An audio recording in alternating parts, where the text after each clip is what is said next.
Good morning. I would like to start the meeting. It is 7:40, and we do have a quorum here.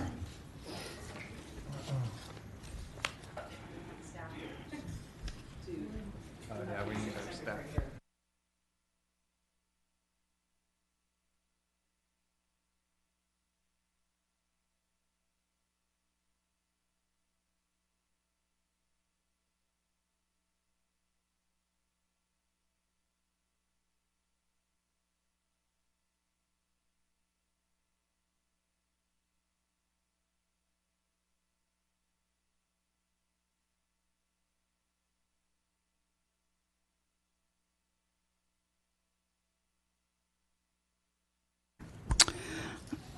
Good morning. We're reviewing the consent calendar and number A of the consent calendar. Oh, Pledge of Allegiance. Sorry, call to order. Pledge of Allegiance. Gil.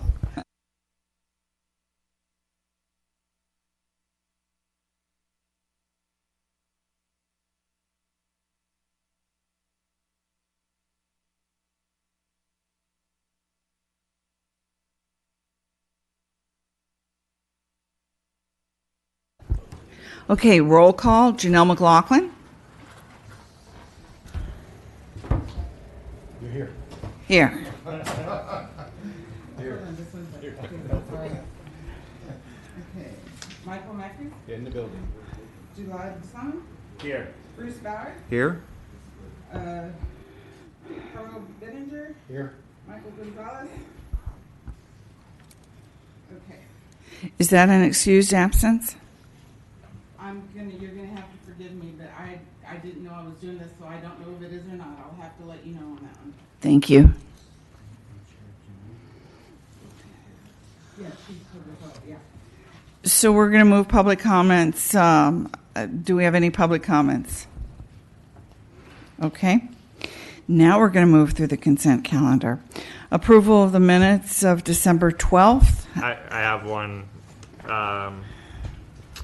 comment about the minutes. So under item D for the roundabouts and traffic circles, the motion that I made wasn't specific to the traffic circles and roundabouts. It was just to review neighborhood notification policies in general around public works projects. Okay, so staff, I've been advised, is not ready today to address that, which was to be addressed at this meeting. And I would like to add that to the minutes on number H as agenda items for future meetings. So I make the motion that we pass the minutes with the edit to the motion. Can you repeat your edit, please? Sure. It's review at the next ETAC meeting the existing procedure to notify neighborhoods about construction during public works projects. I'd like to add this something to it. How do I do it? You'd like to add something? So in our pre-meeting, that's now open for discussion? We would need a second. I second that. Open for discussion. So in our pre-meeting, what we understood was that if a contractor, it was a different procedure if a contractor was doing the work versus public works, and that there was two different ways of notifying the neighborhoods. Yes, we will be bringing back to ETAC our general procedures for construction, including special projects like traffic circles and any other outreach that we should be working on. So our hope is that we will receive ETAC's feedback so that we can enhance or just make sure that everyone's aware of what Public Works outreach role is for general projects. May I call for a vote of approval? All those in favor? Aye. Okay, so then we passed our minutes. And we asked the recording secretary to put them and post them. Do we have any excused absences today? Again, Unknown. Okay. So I make, we pass our consent calendar of A, B, and C. Is there anything else, Gil? No? Okay. Well, we need to pass the balance of the consent calendar. the one that's on, that is the consent calendar, A, B, and C. Right, but I made a motion to approve the minutes with a change. So that vote we just took was on the consent calendar or on the minutes? On the consent calendar. Okay. All right, let's move on. Okay, we have a OCTA streetcar status presentation from Jason today. Yes, good morning, Chair and members of the ETAC committee. Jason and Sean will be kicking off the presentation by OCTA, the status of the streetcar. So, Jason. Good morning, members of the ETAC committee. We are kind of at a crossroads right now with the streetcar project in partnership with OCTA. So we have OCTA here to give you a status report, but a lot of things are moving, a lot of pieces are falling into place. So with that, I'll hand it over to Teresa Oliveri from OCTA. Good morning, everybody. As Jason said, I'm Teresa Oliveri. I'm the Community Outreach Officer assigned to this project from OCTA. I think we have Sean's going to grab the a PowerPoint for you. The material that I brought for you today is just an example of some of the outreach materials that we've created to kind of help educate the community about what a streetcar is and what it isn't, and where the route goes, and some other details about the project of the. Sure.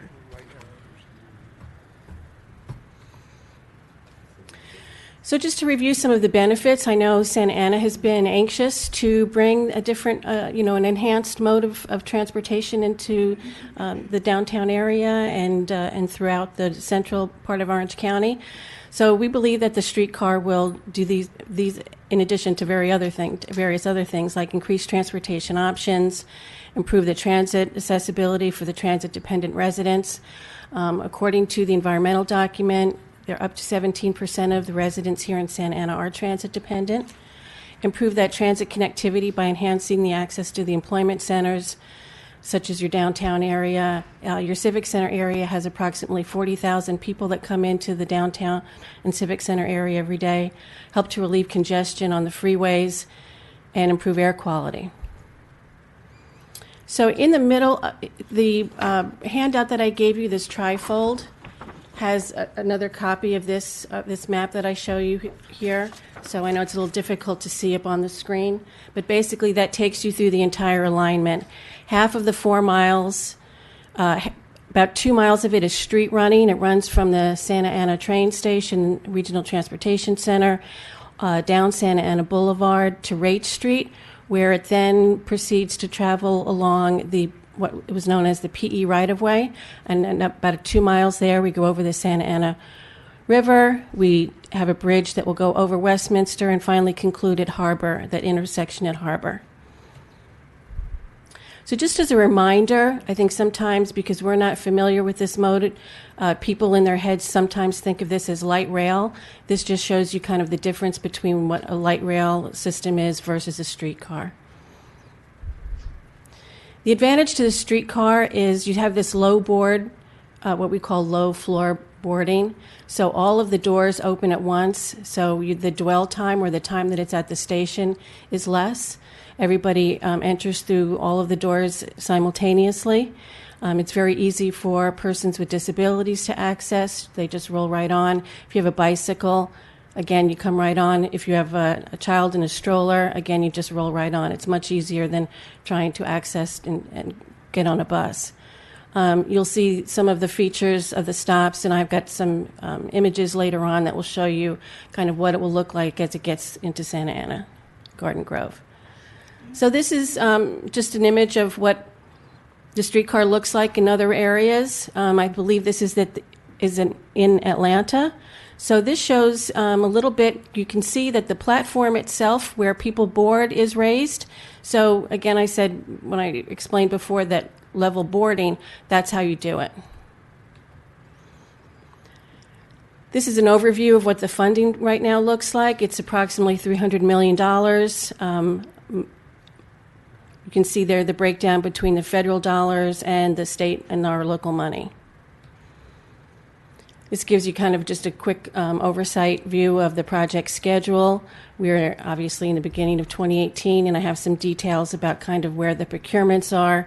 The utility relocations, the relocation work itself has begun, so you may see some utility companies out there. Right now they're doing a lot of potholing to verify where their services are located during the design phase. The designers went out and did some potholing just to make sure that when we could, we avoided some of the major infrastructure that some of the utility companies have. Some things can't be avoided, in which case the work will have to be relocated. So this gives you kind of an overview of what the procurement looks like. So we have some major procurements, which are the vehicles. The vehicle procurement will be awarded in February. The contractor procurement, we went out and did a pre-qualification process. So when we released the RFP, it was only to those contractors which demonstrated expertise in 5 areas. Then you see some of the other details here about when the vehicles will arrive, when we hope to award the construction contract. We hope to start construction here in probably late summer. Then there's a substantial amount of testing, and then hope to have planned revenue service beginning at the very end of 2020. So this is just shows you some of the features of the design for the stops. They were intended to provide shade. We went out and talked to the community. What we heard from people was they wanted shade and they wanted security. Those were the 2 top issues. So we went back to we made sure that there's no place on the platform where somebody could be hiding. It's very easy to see kind of one from one side to the other. Make sure that you see the gray box that you see there will be the ticket vending machine.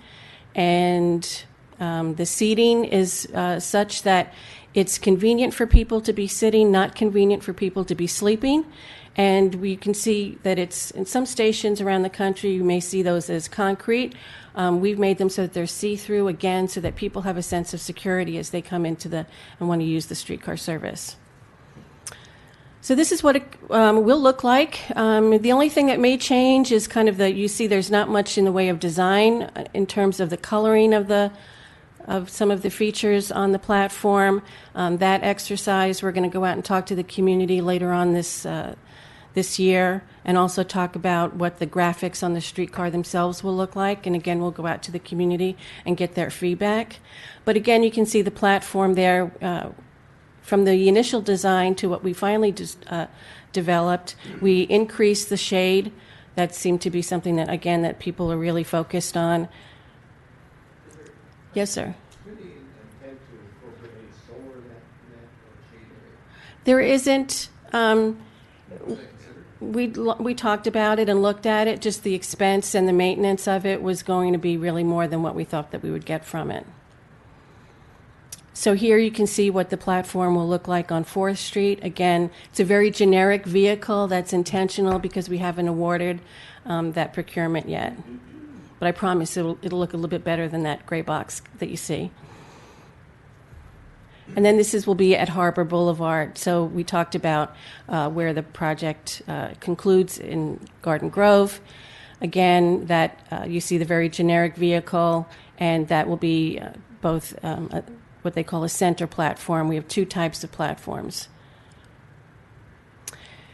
Then this is the maintenance and storage facility, which the back part of it, where you see that blue screen on the back, that backs up into the PE right-of-way.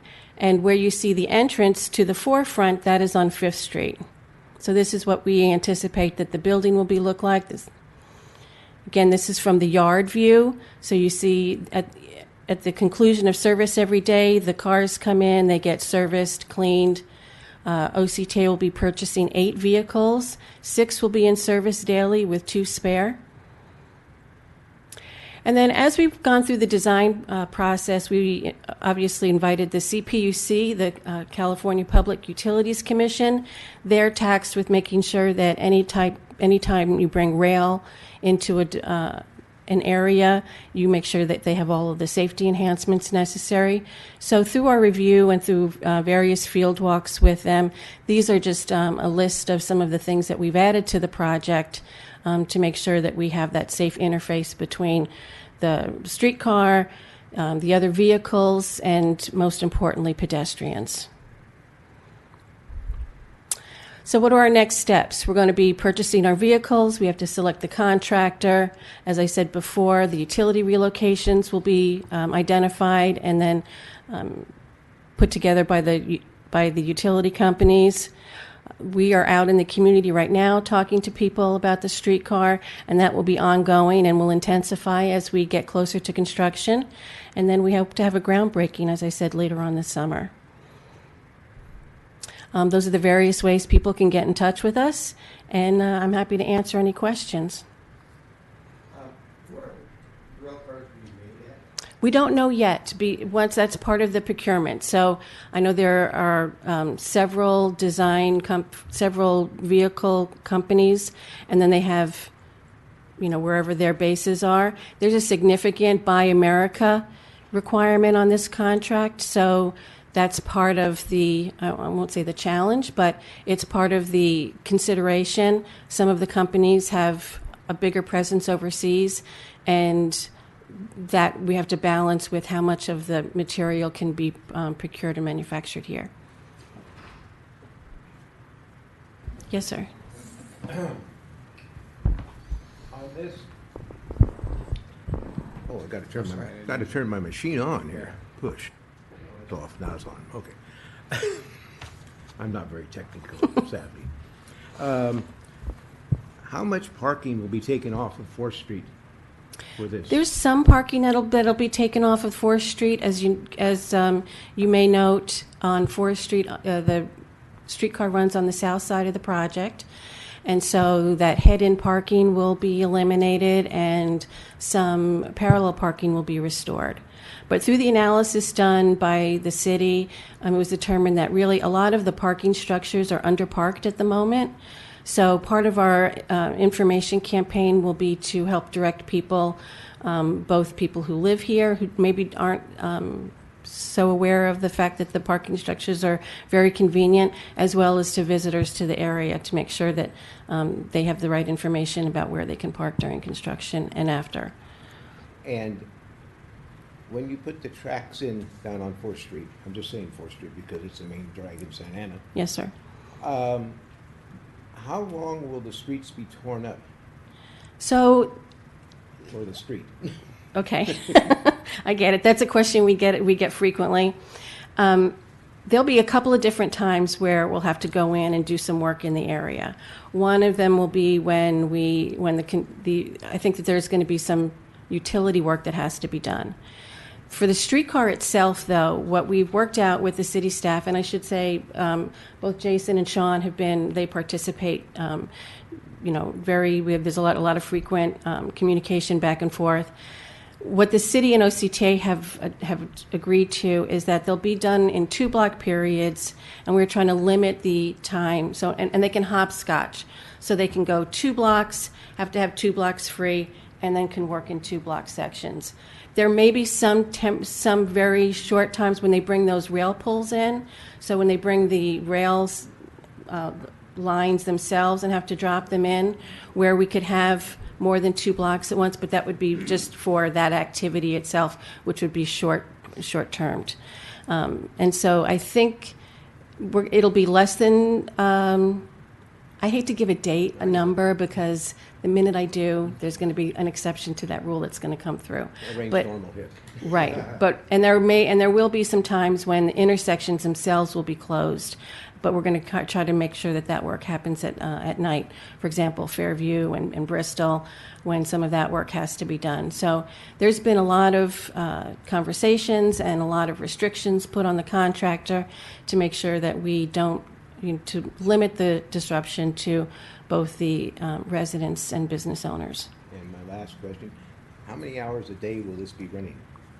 So I believe the service starts at 6 a.m. to, I think on the bottom of the Oh, is that In the right orange here? board, yeah. We like to call this sort of like everything you ever wanted to know about the streetcar.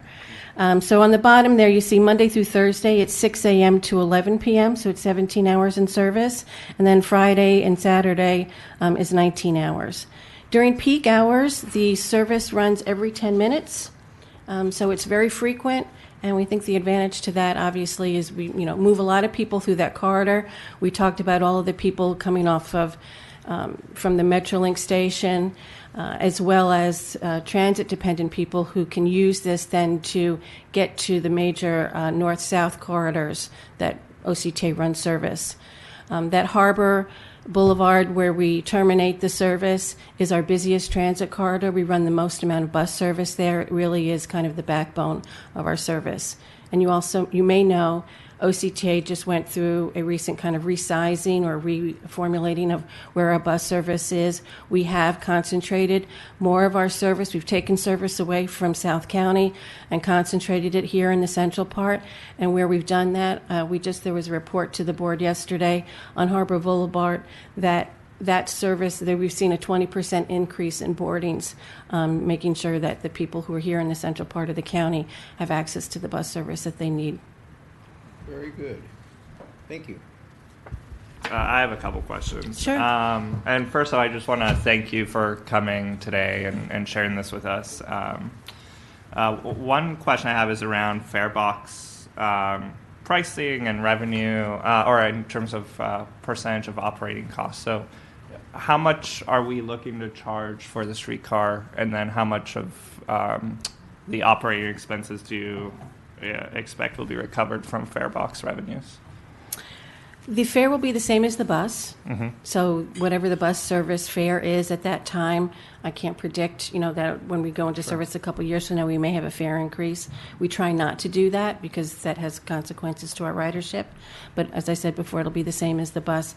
The percentage of farebox recovery, I don't know the answer to that, but I will get it and make sure that it's transmitted back to staff, unless I don't think staff here would know either, but I'll make sure I get that information back. But there is an operating budget that's been identified. Also, OCTA will contract that service out. So we do a lot of things well, but this is a new service for us. We want to make sure that we hit the ground running with experienced with an operator in place. So that's another procurement that will come further down the line. And is there... You said it's the same cost as the bus. Are we talking about free transfers from bus to streetcar and from... I'll find out. Okay. Yeah, especially if people are using this to get to Harbor. Right. I would hope that we include the free transfer. And then one of the things that I've been very curious about with the streetcar as well, I take the Metrolink up to Union Station a lot, and within that ticket is included a tap card to ride Metro for free. To have a free transfer. And so I'm also wondering if we can, if there's been discussions about, I don't know how that program works, if there's like revenue share between Metro and Metrolink and all that, but I'm curious if there's been discussions around transfers from the train station.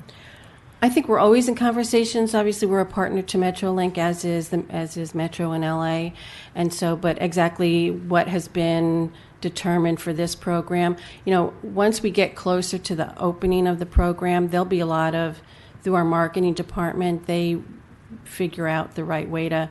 They're part of the conversation about running promotions, et cetera, to get people riding it, and so sometimes that's part of the conversation. But I will let you know what, and I'll come back to this to the committee and report what the agreement thus far is anticipated to be with Metrolink. Great. And then, is there, with this project, is there any sidewalk work that's going to be taking place, or is it all? Some of these elevated platforms are going to be on sidewalks, right? And some are center. So the streetcar runs obviously in the road in mixed traffic. Where the platforms will be, yes, there will be work so we make sure that we transition it into the sidewalk area. What I'm really getting at is opportunities for us to, if we're ripping sidewalks up and adding these platforms or anything, that's a great opportunity for us to also coordinate building bulb outs or whatever it is, or pedestrian, anything that's on our St. Anna, either the Downtown Complete Streets Plan or the larger St. Anna Safe Mobility Plan. I'd love to see us coordinate that work. I'm sure you guys have been looking into that. I'd just love to hear a little bit about that. Do you want to talk about the bikeway? Most of the street running portion of the streetcar, there's some form of on-street parking or bike lane component, which is creating the platform further out into the street. Basically, if there's on-street parking, the platform extends out to the lane so that the streetcar just pulls up to the platform. Also, we have a bike lane going in with the streetcar project or with another project that the city is working on, all the way from Rate, basically to the train station. So, yes, we've incorporated a lot of those, the SAMHSA program and the safety components to make sure that we have the bulb outs. We reduce that crossing distance at most of these crossings and make it much safer. So we're getting that benefit with this project as well. Great. And then last question around funding. Where are we at with funding? I saw the projected funding sources. I think we got something like 50 million federal New Starts. Where's the funding package sitting currently? So, for many reasons, the process this year with this administration is different as it is with other, I'll just say that, with other elements of governance. And so the FTA staff has been very welcoming of the project. We got invited to begin our engineering a year earlier than anticipated. They really are just waiting for Congress to act and give them direction. Our CEO and several board members were there in November and talked to the chair of the Transportation Committee, as well as FTA staff. There is a deputy director there now. And I think everybody is kind of poised with a pencil or pen, getting ready to kind of move us into the next phase. And so, as you know, that there were kind of some other priorities with the tax cut. Now infrastructure seems to be coming back around, as well as trying to avoid the government shutdown. But we have a letter of support from our own congressional representatives throughout Orange County, as well as I said before, we met with the transportation chair of the transportation subcommittee. Is a gentleman from Florida. He came out for a visit over the summer and saw the PE right-of-way and was very impressed with the idea that we could take this kind of, this land use that we're going to be, repurposing again for transportation. So he's a big proponent. So I don't know exactly when it's going to happen, but every indication that we have is that even though the president has expressed his doesn't support necessarily this, what we call capital investment grants, that Congress does see the value of them, and they are, they're ready to move forward. And the local funding, though, is the local like funding, the 60 Measure M million money is available. Okay. The state cap and trade money, is available. So all of the other funding sources are available to us, and we don't anticipate any delays. Okay, and then just one final request, which is that, Metro is the largest, light rail and sometimes streetcar service that we have in Southern California, and we have a lot of people using tap cards in the region. And so if there's anything, I think it would be a huge missed opportunity if we don't allow people to use tap cards to board the streetcar here.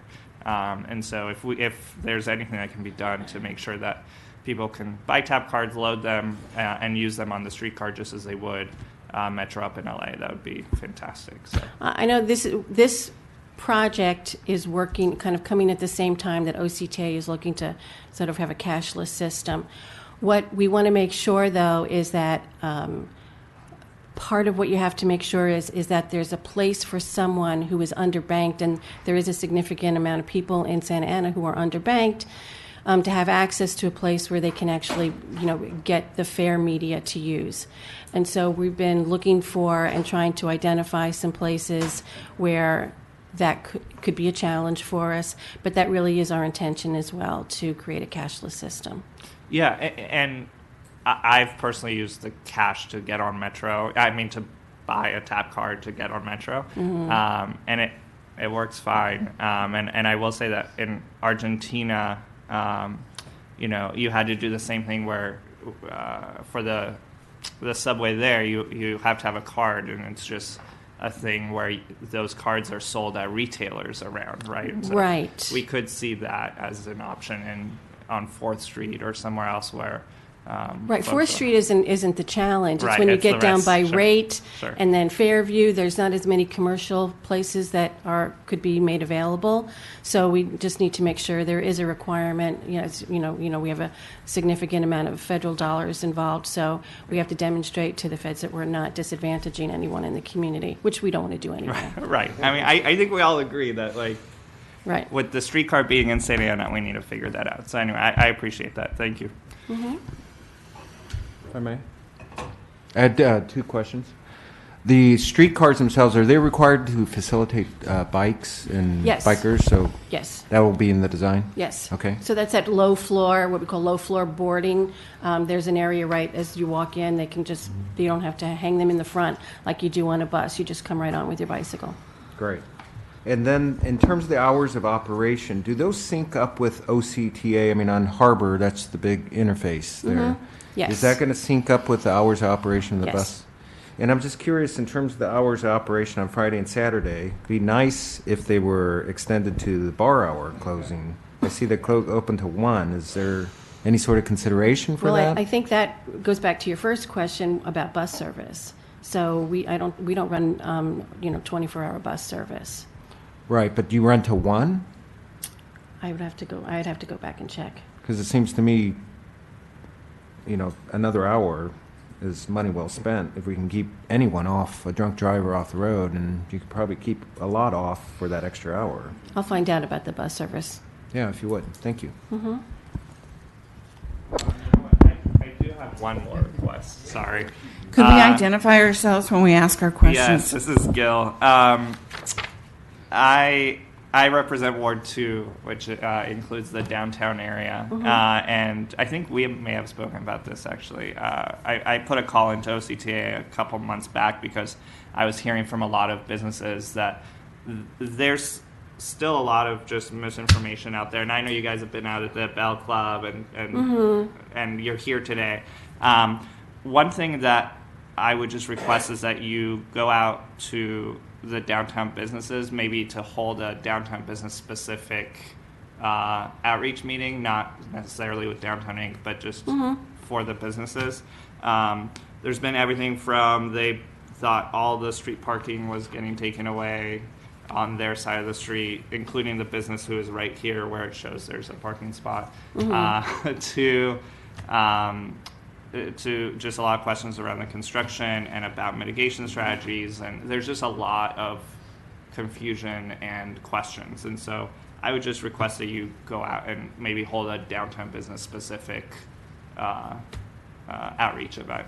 I know, I completely agree with you. And we have a consultant on board, and I will, with the consultant partners, be out sort of at the end of this month and just kind of knocking on doors. Okay. We want to make sure, and I didn't really talk very much about the outreach component of it, but we want to make sure that as we begin construction, that everyone who faces the alignment, as well as the a couple of blocks in, have met with a representative from OCTA. So I'm not a bilingual speaker, but the team that I have with me are bilingual, so we want to make sure that we are communicating with people in a way that's most comfortable for them. And you can see that this information is in 3 languages because we are also in Garden Grove. And part of what we'll do is, as I said, that, walking, I have introduced myself to every business member at least once, walked into every business along that alignment. But, it changes, and you get different staff in at different times. So we want to make sure that we kind of are hitting people not at the same time. And then I think we'll also be talking with the city staff about places where we can kind of just set up a little table, and as pedestrians, we're out. I think earlier last month they were at the farmers market. We try to do pop-up meetings where we see community events that people are already coming together, but we will have a lot of specific information available and do that outreach. So, and we have to make sure that we're doing two things. One, that we're pushing the information out, but that we also, some people just, they don't want to be inundated with a bunch of emails or text messages, et cetera. So in that case, we want to make sure that people are aware of when they want to get the information, where they can find it. We're talking about putting together an app on their phone. There is there's some people who are mistrustful of giving their name and address on a, what they consider OCTA government website. So with an app, they can kind of access that information anonymously. So again, we want to make sure that we have a variety of ways to communicate with people, because one size doesn't fit all, certainly in outreach.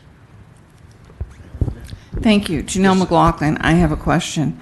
I want to recap the three questions that you're going to follow up with. The free transfer, the question regarding the Metrolink, right, Gil? Yeah, free transfer to bus service as well as Metrolink, and then the extension of hours. Those are the two questions for follow-up at this time. I also heard fare box recovery.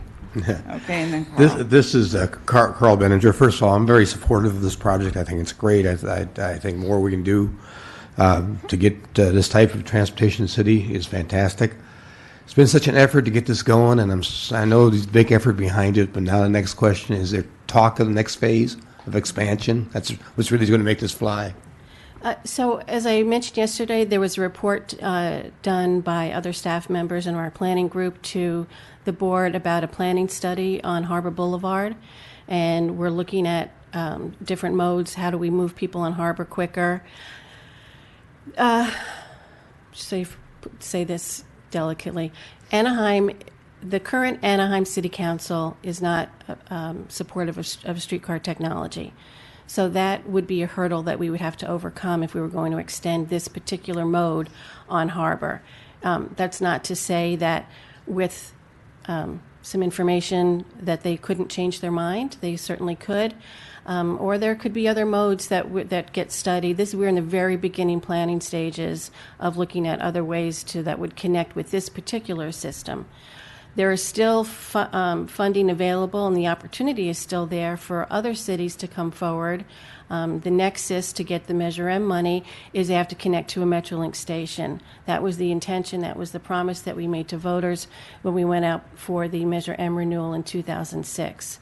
So I know Fullerton has expressed some interest in kind of developing a system. There's also talk about I know your mayor's very anxious to how do we get us to the airport. So there is a lot of thinking about it. There isn't any, I would say, structured planning outside of right now the Harbor Boulevard, and then OCTA has a transit master plan that they're embarking on as well that will include this mode as a way to study. Okay, Janelle McLaughlin, question. The Dallas project is the first in the United States to use the wireless traction. Are there others being planned utilizing the onboard stored energy, which is newer technology than what we've got planned in Santa Ana? Is beyond Dallas? Do you know any of that? The system that when we developed this system, we did it with this. In order to qualify for new starts, you have to demonstrate a couple things. One of them is cost effectiveness, the reliability of the technology. And so when it came to us as to put the design forward, this catenary overhead wire was the mode selected.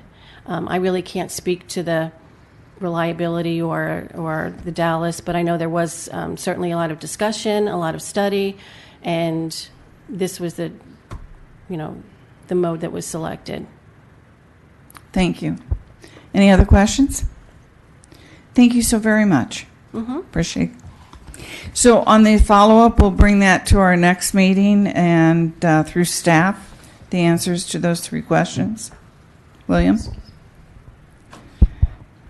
Yes, we will try to coordinate with OCTA, and as soon as the information is available, we'll bring it back. I can't guarantee that it'll be at the next ETAC meeting, but we'll certainly follow up. Thank you very much. Number E, street tree medians irrigation plan, and we have Danelle and Pedro here.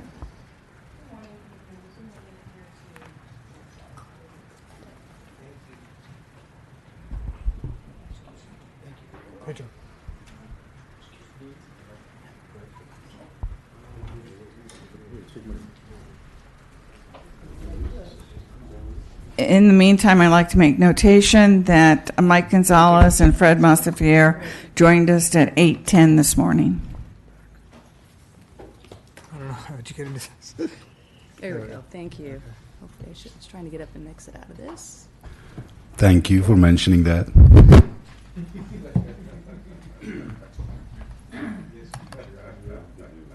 Okay, there we go. I actually am going to stand up here rather than sit back there and talk to y'all. It's just easier for me. One, because I can't see from that far, so it just helps me to be able to see the screen. So today we're here to talk about the median trees and the irrigation. Last month we talked about this, and I just wanted to do a quick recap of what we discussed last month. Basically, we agreed through the committee to present the map and the medians with the trees with based on our priority matrix, which I'll show you a little later at this meeting as well. The main thing we're going to be doing today is selecting the demonstration pilot project for that. We also will have, you'll see that we'll have, a list of 10 median locations. So we want to prioritize, we'll pick the top one, but we want to prioritize the rest for us. So as funding comes available, we'll have the list in priority order based on our discussion today. And then after today, we will then, staff will go back, work with engineering, design and engineering to develop the spec and the advertise, et cetera, and go back to council with that pilot project location. We'll also be working with our staff arborist and West Coast arborist to assess the health of the city's median trees and work with you guys as well on that. So that's in the future, but that was what we just agreed to last month. And just a real quick recap, the demonstration project, that's converting the irrigation system to the deep watering root system around the mature trees and the medians. One of the things that's been asked is the locations of the landscape medians. So this is just a big snapshot we did. What we put together here is a matrix. And also in your packet, I did print a bigger copy of this, so it makes it easier to read. So you don't have to be squinting on the screen. But basically, this shows, as you can see, we have a lot of grass turf medians. It's all the green medians that you see in the picture. We do have some drought-tolerant medians, and that would be the newer ones, which is Bristol and Brand, and here in the downtown.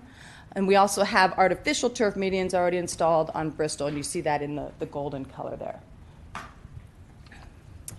The other thing that we said we would share with you is give you an update on we're activating all the sprinklers in the medians. And currently we've already finished phase 1, which is the north end of the city. We're in the phase 2 now. We're on First Street. So we're working on that one. We should have that done by the end of January. And then we'll have phase 3, which is the south end, by the end of February. Okay, this is, I know you have to squint your eyes really bad, but I did put this matrix in your package as well in a larger size so you can actually read the detail if you'd like to. But basically, this is the priority ranking on the intensity of the medians and how they affect the community. And it's basically, we scored it based on different criteria. You'll see there, for example, the daily traffic volume, how many cars are going by that median on a daily basis. Is it an arterial highway, high capacity road delivering highest level of service? Is it a gateway? Is it an entry point that defines boundaries for the city? Is it in a major development area for like the Harbor Mixed Use Corridor or the South Coast Metro? Is it a node? Like, is it an area of destination or intense activity, like in front of Main Place, in the downtown, Centennial Park? Is it a focused intersection? Is it like a major path intersection? First in Maine, First in Bristol, Maine and 17th, some of those major intersections that we have here in the city. And then also, or is it a landmark, an urban building design or land area that reinforces uniqueness and memorability for the city? So that's the criteria, and then what you see them there, and you have it in front of you, but along the top is the actual median sections. There's 29 of them, and then they were rated based on that criteria. And then I'm going to show you how that ended up here. So basically, this is really what we're going to be working off of today, which is in your packet. So you're probably going to want to maybe tear it out because we'll probably be doing some note taking because we're going to kind of flip back on this one. But what I put in here so to help you to understand what's at those medians is, for example, the A through J is the top 10 from that matrix I just showed you. So the first one, A, is 17th Street, and I put there, it's the east city limit to Bristol College. Basically, in that section, we have sycamores, 65 of them. You'll see that in the parentheses. And we have 79 tipus. The sycamores are actually, the DT means it's drought tolerant. The tipus are not. But actually, the tipus have fared much better, as you probably all know, but just visually on 17th Street. The drought tolerant sycamores are actually, didn't like the drought. They actually, did go into a little bit of stress, and we lost a few there of the sycamores. And so what I did is we're going to go through this list, and we're going to have to pick out of here which one we want to be our pilot project. But you'll see, I can read through them, and we will maybe when I send it over to the committee to discuss. But basically, in a nutshell, it's 17th, it's MacArthur, east city limit to Main, Main Street, north city limit to the 5 freeway, Bristol, McFadden to south city limit, Harbor, McFadden to north city limit. We have First Street, the whole First Street, east to west. Bristol, 17th to north city limit. Fairview, McFadden to Segerstrom. Harbor, Warner to south city limit. And the Santa Ana Regional Transportation Center, Santa Ana Boulevard there in front of the station. What you have at the bottom there is the top 3 priority locations based on our city staff. Our staff was watering the trees when we were told to turn off the medians for the grass. So they know those trees the best, obviously. And they basically, we had our staff arborist review, and these are their top 3 that they'd like to see get done first based on the health of the tree. And again, it's the sycamores that actually we are finding not doing as best as the rest of the median trees. So their top 3 is 17th Street, east city limit to Broadway. So this is basically based just on the trees, whereas the top 10 is based on all those different criteria I explained earlier. So 17th Street, east city limit to Broadway, that's the sycamores, 52 of them. And then 17th Street, Bristol to west city limit, and there's 59 of them. And then their third priority is the eucalyptus trees on First Street, east to west city limit. That's 198 trees. So let me go to the next one. And then I just wanted to just briefly talk about what we did last month. Our last meeting was future. We're going to be looking at our budgets. Staff's starting to talk about that. We're going to set aside funding to continue, replication of this pilot project. We want to develop long-term, cost-effective solutions for the medians and work with ETAC in the spring and summer. And then we're going to ultimately present a comprehensive long-term plan for the median trees to City Council. So with that, I'm going to leave it on this screen, or maybe I'll go back to the other screen if that'll help. I'm going to work off of this slide. I'm going to turn it over to you, Janelle, to talk about how you want to pick the priority location. I have one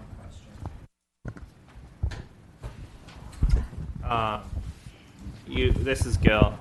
You mentioned very quickly on the initial map where conversions to drought tolerant have happened. Yes. Is there any drought tolerant project in progress or coming up on any of these medians? Not that I'm aware of, unless it's a street project. At one time, there was a $300,000 project that has been canceled, my understanding.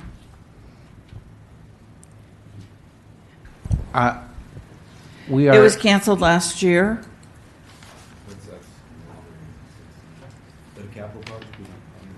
Yeah, as far as capital projects go, we don't have anything planned. As far as the $300,000, Madam Chair, that you are alluding to, I don't know if that was funding that was made available via the city manager's office, but my understanding is that that was canceled. Yes, you may be correct. I think that was down 17th Street. the median was going to be converted to drought tolerant, and it was proposed, and it got canceled. You remember that early last year? There is no problem. Yes, there is no project. Okay. And just follow-up question, the SARTC portion, median, is that getting touched at all by the streetcar?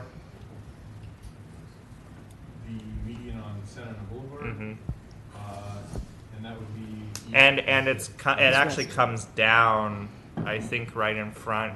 There's also a median right in. Yeah, the only portion of the Sardic that's affected is actually at the corner of the parking lot there, right at the intersection. Okay. All right. Thank you.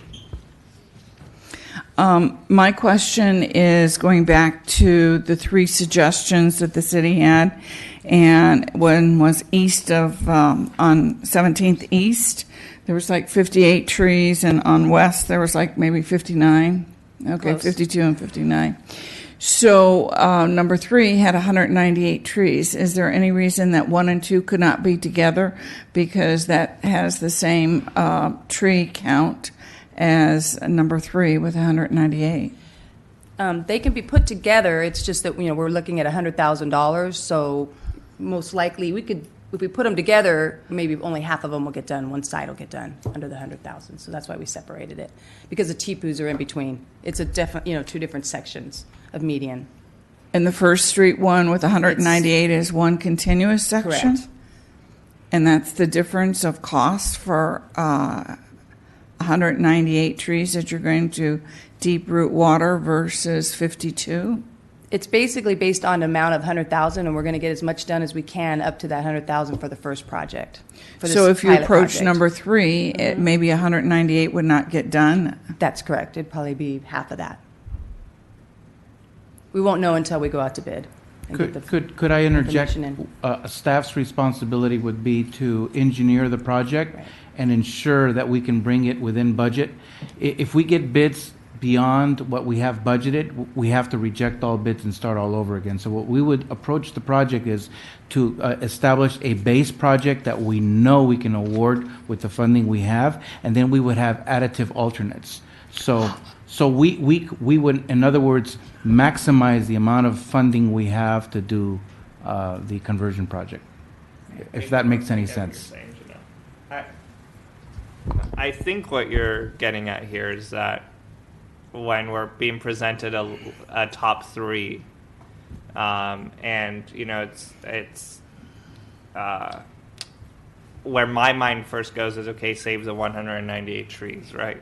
And so what I'm assuming you're kind of getting at is that we could treat First Street corridor as one corridor, and the 17th Street corridor as one corridor, and neither one with 100,000 is going to be converted to drip, and they both seem like, if we treated the 17th Street corridor and the First Street corridor, they would both be within the top 2 priorities for the city staff arborist. Does that make sense? I assume that's sort of what you're getting at. Right, a bid per tree, we get 52 trees, or you get presented 198 trees per tree, because the sections are watered differently in different timers within that 198 one thoroughfare, just like two different sections. So in fact, 3 should be divided into 2. So that we're only buying 50 trees with $100,000? Because, boy, I'd like to buy 198 trees with $100,000. Yeah, no, it's not based, the numbers aren't based on the 100,000. The numbers are truly just how many trees are there that we need to do if we were going to do that whole corridor. The 100,000 is how much we can get done. We would like to get the whole First Street, but I don't think we'd be able to get the whole corridor done. But we would set that as our priority. So if we do the first 100,000, the next money we get in, we're going to do that second, or whatever we weren't able to get in that first pilot project. So did I understand that I priority put this back list? up so you could see The priority list from the staff arborist, is that it's 1, 2, 3 in the sense that they believe the 17th Street trees are the ones that need the most help right now? Yes, they're the Okay. ones that need the deep root watering. Over the First Street ones? Correct. Okay. Correct. So we could start with that, and then compare that and balance that with what's going on here on the rest of the priority matrix. I don't know how the rest of the committee wants to handle that, but What I like to do is, because it's 8:30 and Mr. Bauer needed to leave and many of us need to get to the offices, that we can take this information and visit it at our next at our next ETAC meeting, so that we can review the locations and drive by them. Is that, or do you have a different suggestion, Carl or Gil?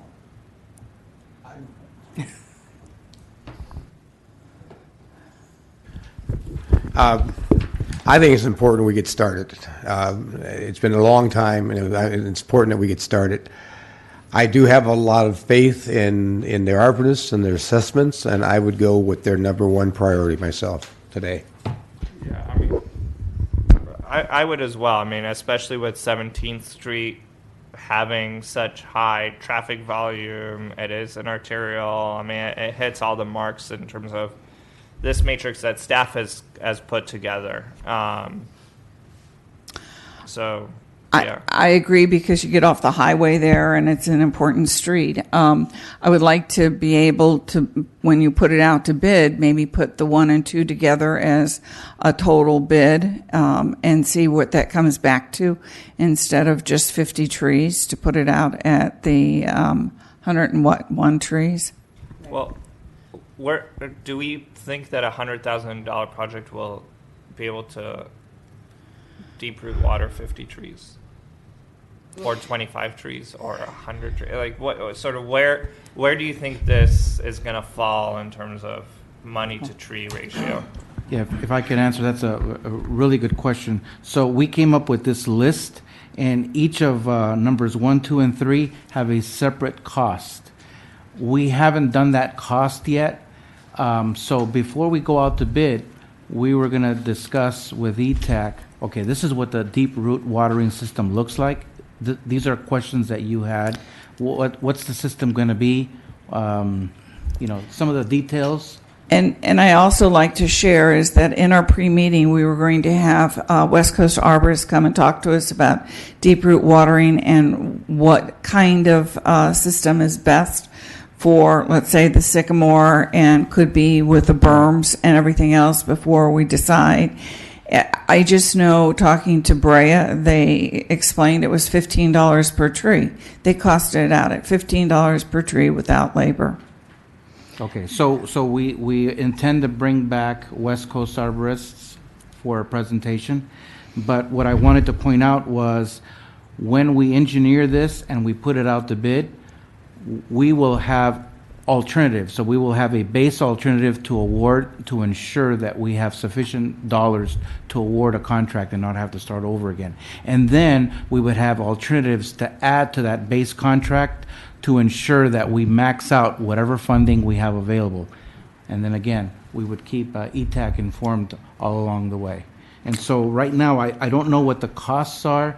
I know that you've been telling us what Brea has done. We haven't engineered it yet. We're just trying to figure out what demonstration project location could be something we work on. Would anybody like to make a motion? I make a motion that we prioritize 17th Street, both sections of 17th Street, for the demonstration project for deep root watering. I second that motion. Any discussion? When you say East City limits, are you talking to the Newport Freeway or Costa Mesa Freeway, whatever they're calling it now? Yes, that's correct.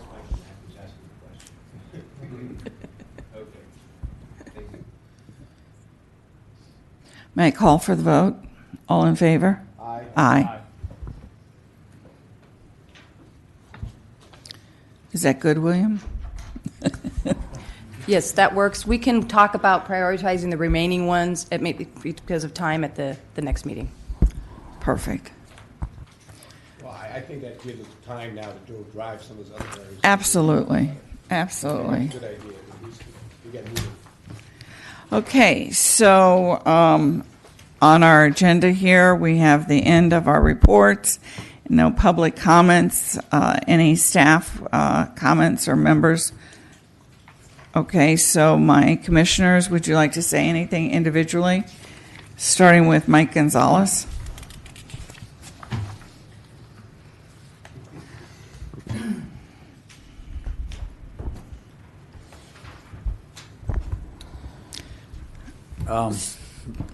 No, actually, I just came back from Mexico, and I wanna get more info and go around the city and bring up more questions. Okay, thank you. Thank you. Mike. Michael Macri is this location here, and I have no questions. I just want to thank OCTA for showing up and give us an overview. Thank you. Carl. Okay, I just hope everyone had a very good holiday. I'm very excited about 2018, what projects we've got coming. The city now is, I think, finally has some stable management, and I see a lot of good things, and I look forward to working with all of you in 2018 and the things we have going in the city right now on it. Just one comment about a concern I heard from a resident around there's a bus company on Grand called FuturaNet, and I think I mentioned this to you, William, during the pre-meeting, but FuturaNet is they have a bus service that takes you to San Diego or Mexico, and they are using some residential streets and getting stuck, having to turn around, despite there being signs for no vehicles over 3 tons. And so they're asking, I'm assuming this is a public works thing, I'm hoping you guys can work with FuturaNet to find better routes in and out of the city that don't cut through the neighborhood, especially through a very small residential street. Is this a passenger bus? Yes. Mm-hmm. It's Futura, second word, net, N-E-T. And you can go and buy a ticket on Grand Street. And Right, you brought that up last meeting. The buses are operating out of residential streets? The neighborhood is concerned that the buses are using neighborhood streets to get in and out of the city. They do that a lot. When I was at the train station, they would always stop on the street because we wouldn't let them onto the property. Are these full-size buses or small? No, they're very large buses. They're full-size passenger buses. Okay, so just to let you know, they're not supposed to operate any buses within the city streets. We made sure that the companies that are operating out of Sartec have Department of Transportation permit. We evicted them from Sartec because they didn't. And we made sure the companies that are operating out of Sartec are licensed operators. But it seems like they're popping up in different places illegally. So if we have information where they are, we can send the police department and have them cited and, make sure they don't operate, especially in residential streets. I guess they do it in the residential streets because it's not really apparent and clear to people. They have a location right on Grand, so I don't know. The ticket sales, they can, but picking up passengers and dropping them off on a city streets, that's not how it's supposed to be done. Okay. So at our last meeting, we talked about that our neighborhood association had a problem with the trucking company, and we sent a formal letter, and then we asked the city also to send a formal letter to the trucking company that they could not come through our streets, and made a formal complaint. So I think that's what we're asking. Can a letter be sent to the actual company, and we know the name of the company, we know the location, and all the specifics? Is that possible? Yeah, if we get the information, specific information, especially if they have a pattern where they continuously do the same thing, and then we can, come and have people cite them. But if you have any information, we relay that to code enforcement and Santa Ana Police Department, and see if they can fit it in their priority list. Okay, yeah, and just to be clear, all I'm asking is that the buses are using residential streets where there are signs that say no 3-ton plus vehicles. I'm assuming that has a big impact on our residential street health, the street themselves, the pavement. So I just want to make sure that that we work with them to find other routes, and if they are operating illegally, obviously follow those routes. But before we even dive into that, I just want to make sure that they're not using the residential streets. And other than that, I would second what Carl said. I'm looking forward to working with you all in 2018. This is an exciting year.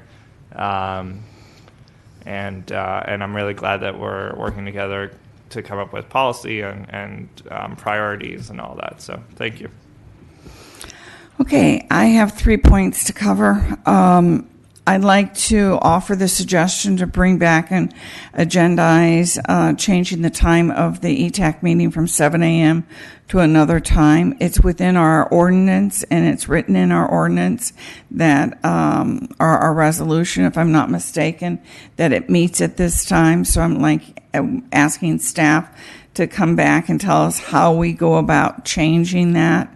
And if it's a simple vote or what needs to be changed, and offer some times to us that could be other than 7 a.m. in the morning.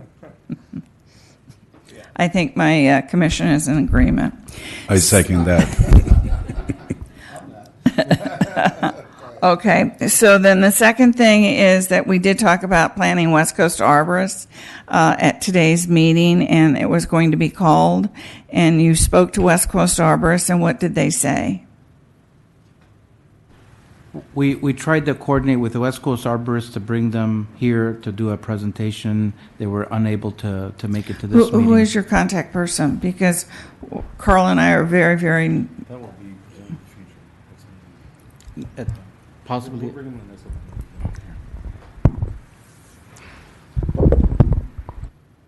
Good members, we will bring West Coast Harbor staff, as you know, they work for us, so we'll bring them in the next couple of meetings to provide an overall tree health assessment presentation of our urban forest.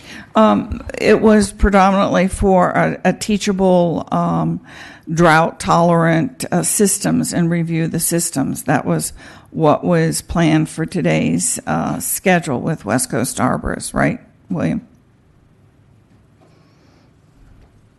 Yes, the idea was to provide the different deep root watering systems that are out there, and it was going to be informational or educational so that we can all be talking about the same thing. So we had our pre-meeting 2 weeks ago. I was unable to coordinate making sure that West Coast Arborists were here, but we can bring them back and we can make informed decisions together based on the information that West Coast Arborists provide for the demonstration project. So we still So want to they do weren't that. contacted? I tried to work with Pedro to contact them. I don't know if we were able to contact them. Again, 2 weeks' notice to get them to provide information on that. I don't know if that's a sufficient time. So if I drop the ball on that, then that's on me. But we'll try to get them here at the next meeting. So who is our contact here with West Coast Arborists, the name? Just because Carl and I have been in contact with, four different people. Well, we have a regional manager, Randy Thompson, and also the owner, obviously. So that's our primary contact. Thank you. And So, I'm sorry, the West Coast, the contact with West Coast Arborist, is that what you're referring to, or our contact here with West Coast Arborist? What's the Well, question? what I'm referring to is in our pre-meeting, we talked about bringing West Coast Arborists in to teach us the different deep root alternatives and possible cost associated with deep root watering. And that would be part of the decisions that we were going to make. It was scheduled to be at today's meeting. We discussed that we had plenty of time to do both OCTA and West Coast for today's meeting. Carl and I have been to a series of lectures, a series of meetings with West Coast, and we've also called back and have communication with them, answering many questions that we did have. So all I'm asking is, West Coast was supposed to be here. Who is our contact that is, that you're working through, and that's just it. So just as a general information, let's just have all the communication run through to our staff with the contractor, with city's contractor, because that might provide a confusing message to our contractor. So the contact would be basically through. I'm not calling William. West Coast, but sir, I'd like to explain to you that last year we were invited as commissioners to attend West Coast. And when we attended, we did have other cities with other commissioners, and such as ourselves. And communication did open up with other commissioners. We communicated all what we did, and it was a motion on the table. It got approved, and actually the city of Santa Ana paid a certain fee for us to attend these. We invited Pedro to him. He said you didn't want to go to those or need to go, suggested that we didn't need to go, but in fact, William worked it out that we attended, and they followed up with us because we're part of the ETAC commission. So all the other cities also had those type of commissioners there at the same time. We're not going to them or doing something differently or out of what we've asked for. No, we're not trying to sign. That's all good. I'm not talking about the seminar or a talk they put out for general public. Obviously, as a member of general public, you can always participate in any of them you want. I'm not talking about that. I'm saying that if you're intending to have a direct communication regarding our project with West Coast Arborists regarding the projects that are taking place in the city of Santa Ana, we need to have that through our Thank you for cautioning us, and we have done that in the past. Please let me finish. So we know what communication is taking place, so they don't come and tell us thinking that the city staff have directed them to do something or not, because that's not just specific to this committee. We've dealt with that before. So any questions you have, you want to ask them, make sure you go through the staff here so we know what's going on. That's all.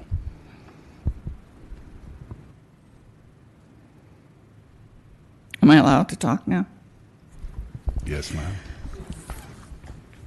I just want to make sure that you understand that we have done that at each and every time and have been very respectful and working through William. And we followed those procedures, and we will follow those procedures in the future. And thank you for an excellent presentation on trees. I very much thank you deeply. That was a great presentation. And with further ado, I close this meeting at 9:50. Oh, 8:50. Feels like 9:50. I'd like to also tell you all your mics are live and the room is live for conversation.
that's